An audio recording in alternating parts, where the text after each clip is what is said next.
আসসালামু আলাইকুম রহমাতুল্লাহি ওবারাকাতু। সম্মানিত প্রিয় বন্ধুগণ, আজকে খুবই অত্যন্ত গুরুত্বপূর্ণ একটি বিষয় নিয়ে উপস্থিত হইলাম। সেই বিষয়টি হচ্ছে যে শবে বরাত কয় তারিখে, ইংরেজি তারিখের কয় তারিখে শবে বরাত এবং মহিলারা কিভাবে শবে বরাত পালন করবে। আজকে এই বিষয় নিয়ে আমরা বিস্তারিত আলোচনা করব ইনশাল্লাহ। তো আমরা প্রথমে জেনে নেই শবে বরাত কত তারিখ।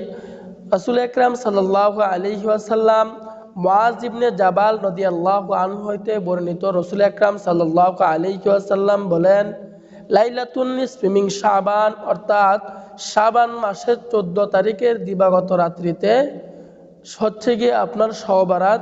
তো 2025 সালে শবে বরাত হচ্ছে আপনার 14ই ফেব্রুয়ারির দিনগত রাত্রে হচ্ছে আপনার শবে বরাত। অর্থাৎ আরবি তারিখ অনুযায়ী আপনার শাবান মাসের 14 তারিখ হচ্ছে শুক্রবার, আর ইংরেজি তারিখ হচ্ছে আপনার 2025 সাল আপনার ফেব্রুয়ারি মাসের 14 তারিখের দিবাগত রাত্রে হচ্ছে আপনার শবে বরাত। তো এই শবে বরাতের ফজিলত সম্পর্কে আপনারা অনেকেই শুনছেন, তারপরে আমি একটু বলে দেই যে এই শবে বরাতের ফজিলত হচ্ছে রাসূল আকরাম সাল্লাল্লাহু আলাইহি ওয়াসাল্লাম বলেন যে এই শবে বরাতের রাত্রিতে তোমরা ইবাদত, নফল ইবাদত বندگی করো, আর দিনের বেলায় তোমরা রোজা রাখো।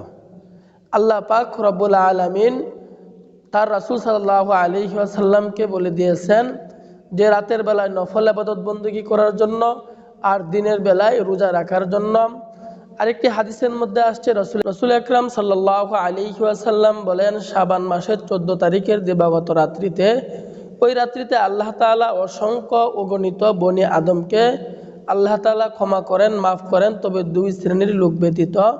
এক শ্রেণীর মানুষ হচ্ছে যারা হিংসা করে আর যারা মুশরিক। হিংসুক এবং মুশরিক ব্যতীত আল্লাহ তাআলা এই রাত্রিতে শাবান মাসের 14 তারিখের দিবাগত রাত্রিতে অসংখ্য অগণিত আল্লাহ তাআলা মানুষকে ক্ষমা করে দেন। এ হচ্ছে আপনার শবে বরাতের ফজিলত। এখন আমরা চলে যাই মহিলারা কিভাবে নামাজ আদায় করবে এবং মহিলারা কিভাবে রোজা রাখবে, এর বিস্তারিত আলোচনা করব ইনশাল্লাহ। তো দেখুন, পুরুষরা যেভাবে নামাজ আদায় করে, মহিলারা ঘরের মধ্যে এশারের নামাজের পর তারা এভাবে নফল নামাজ পড়বে, 2 রাকাত করে নফল ইবাদত বندگی করবে।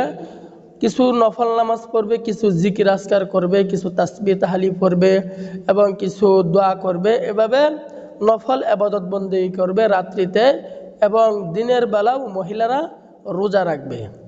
অর্থাৎ এই শুক্রবারের রাত্রিতে ইবাদত বندگی করবে এবং শনিবার দিন সারাদিন রোজা রাখবে। তো এভাবে কোনো বাধা নিষেধ নাই, যত রাকাত পড়তে পারে, যত নফল ইবাদত বندگی করতে পারে, কারণ এই রাত্রি তো হচ্ছে অনেক ফজিলতের রাত, অনেক বরকতপূর্ণ রাত। যে সকল ভাইয়েরা আছেন, মা বোনদেরকে আমরা বলে দিব তারা যেন মিস না করে, এই বরকতপূর্ণ রাতটি যেন মিস না করে। এই রাতের মাধ্যমে হয়তোবা আপনার জীবন পরিবর্তন হয়ে যেতে পারে। তাই এই শবে বরাত আপনারা সকলেই এই শবে বরাতের রাত্রিতে মা বোন ভাই সকলেই ইবাদত বندگی করবেন। আল্লাহ তাআলা হয়তোবা আপনার জীবনটাকে পরিবর্তন করে দিতে পারে।